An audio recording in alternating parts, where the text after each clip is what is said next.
नमस्कार, आप सभी का स्वागत है हमारे एक संशोधक चैनल पर। एक संशोधक चैनल पर आप लोग को गुरु जी की जीवन प्रणाली और उसकी कुछ घटनाओं के बारे में बता रहे हैं, जिसमें मैं पुरानी पुस्तक है ये श्री गुरु जी जीवन प्रसंग, जो कि अभी नहीं मिलती है, मैं आपके लिए इकट्ठा कर गया, नहीं मैं रखा हूँ अच्छे से, और मैं प्रयास करता हूँ कि आपको पूरे के पूरे वीडियो का कंटेंट दे सकें और अच्छे से दे सकें। तो ये मेरा आपका लिए प्रयास रहता है। तो आज हम लोग आए हैं मातृत्व के प्रतीक नारी चैप्टर को लेकर के। ये जीवन प्रसंग का काल है और माताएं कुलाचार की रक्षा करें, यह आग्रह गुरु जी का था और इसलिए इसमें हम लोग पढ़ेंगे। अगर अभी तक आप मेरे चैनल को सब्सक्राइब नहीं किए तो सब्सक्राइब कीजिए, लाइक कीजिए और अपने संशोधक ग्रुपों में सब जगह शेयर कीजिए। सब्सक्राइबर बढ़वाइए मेरा, तब जाकर के मेरे को मोटिवेशन मिलेगा आपके लिए वीडियो बनाने के लिए। श्री गुरु जी का जीवन महान योगी और तपस्वी का जीवन था। पूज्य श्री ताई जी, श्री गुरु जी की माता जी के पास में अनेक बार गई हूँ।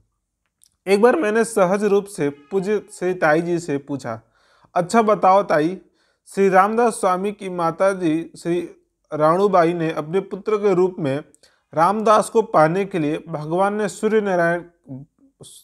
सूर्य नारायण का व्रत किया था, पर आपने कौन सा व्रत किया था जो श्री गुरु जी जैसे पुत्र मिले?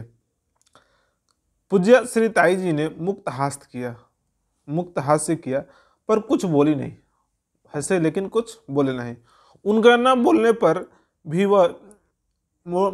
पर भी यह सही है कि उनके पवित्र परोपकारी और ईश्वर भक्ति पूर्ण जीवन की तपस्या का यही एक सुफल था। एक बार मैं बहुत अस्वस्थ हो गई। मुझे नागपुर लाए जाने के बाद मेरे मन में बार बार यही भाव उठता था कि श्री गुरु जी के दर्शन हो जाएं तो मैं ठीक हो जाऊंगी, मेरी बीमारी भाग जाएगी। अस्वस्थता के कारण मैं स्वयं नहीं जा सकती थी, मैं विवश थी, किंतु अंतःकरण में इतनी तीव्र भावना थी कि एक दिन अकस्मात श्री गुरु जी ही मुझे देखने के लिए मेरे घर आए। श्री गुरु जी का दर्शन लाभ मिलते ही मेरा स्वास्थ्य क्रमशः सुधरने लगा।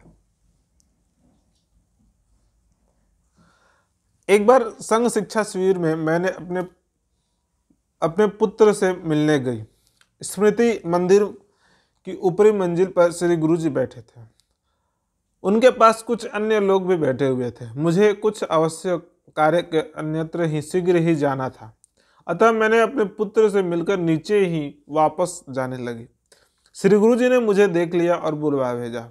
मैंने उनके पास पहुंची तो वे बोले, जिन संशोधकों की माताएं हैं वे अपने पुत्र से मिलने चली आती है, किंतु मेरी माँ तो अब नहीं रही, फिर भला मुझसे मिलने कौन आएगा? ऐसा उनका बोलना था कि संशोधक का कार्यक्रम में संशोधक की माँ तो मिलने चली आती है और मेरी माँ तो नहीं है, यानी उनके ऊपर तंज कस रहे हैं कि मेरी माँ नहीं है, वो मुझसे मिलने नहीं आ रही है, इसलिए उनको बोल रहे हैं कि आप मेरे से मिलने ही है। उनका कहने का सार था।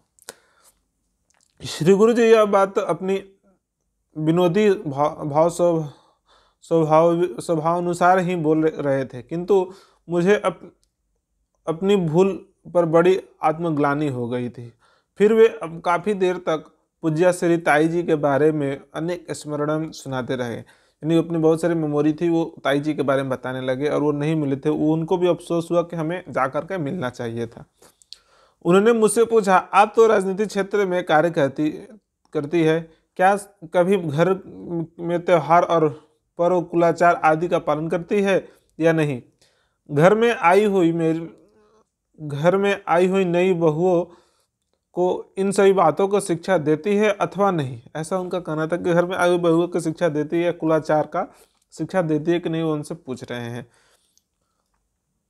मैं कुछ कहते उसके पूर्व ही उन्होंने स्वयं कहा, राजनीति में सक्रिय भाग लेने के बाद भी अपने त्योहारों, पर्वों, कुलाचारों को टिकाए रखना ही चाहिए और राजनीति में रहते हुए भी सभी कार्य को करना चाहिए।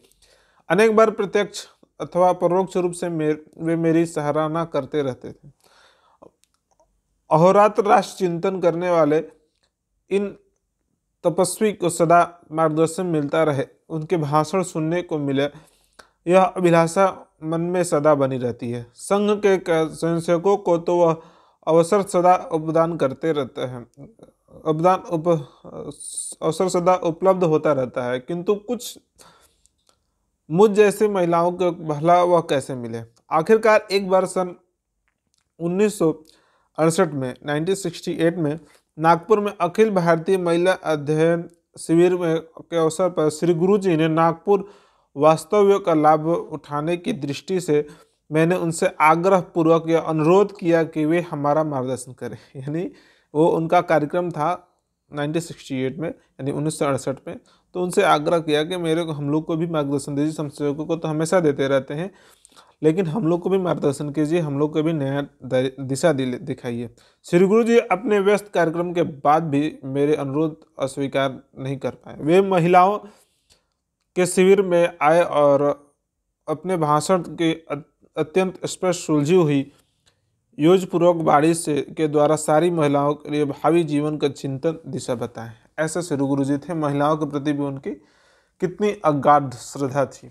और इसमें यह बता रहे हैं कि महिलाओं के साथ अपने महिलाओं का सम्मान हम भी करेंगे और सभी को करना चाहिए। साथ साथ में महिलाओं का भी कार्य है कि वह अपने कुल और कुलाचार पर्व त्यौहार का आगे जनरेशन में उसको फैलाते रहे। अभी तक देखने के लिए धन्यवाद। सब्सक्राइब नहीं किए हैं तो जल्दी से सब्सक्राइब कीजिए।